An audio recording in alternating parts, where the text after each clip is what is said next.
যা নিষেধ করেছেন সেখান থেকে দূরে থাকে। এই জন্য আমি অনেক সময় বলি, আমাদের মসজিদে আমরা বলি যে আমরা রোজা রাখলাম, সিয়াম সাধনা করলাম, কিন্তু রোজা গেল আবার সেই গুনার কাজে লিপ্ত হয়ে গেলাম, তাহলে এই প্রশিক্ষণে কোনো মূল্য নাই।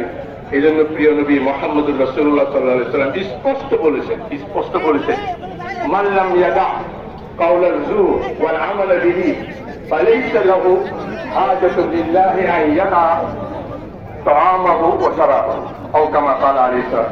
নবীজি বলেন, যে ব্যক্তি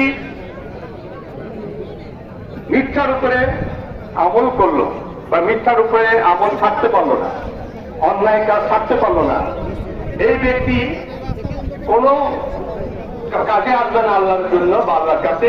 তার এই উপবাস, খাওয়া ছেড়ে দেওয়া, পানি পান করা ছেড়ে দেওয়া, এর কোনো মূল্য নাই। মূল্য তখন মূল্য হবে যে এই ছেড়ে দেওয়াটা যেন সে তার পরবর্তীতে তার আমলে, তার কর্মকাণ্ডের মধ্যে সে প্রতিফলন ঘটায়। সুতরাং মুসল্লিয়ান ইকরাম, এই রমজান সিয়াম সাধনা করেছি আমরা। এই সিয়াম সাধনা যে তাকওয়ার সিয়াম সাধনা, তাকওয়ার যে প্রশিক্ষণ, এই প্রশিক্ষণটা যেন আমরা সারা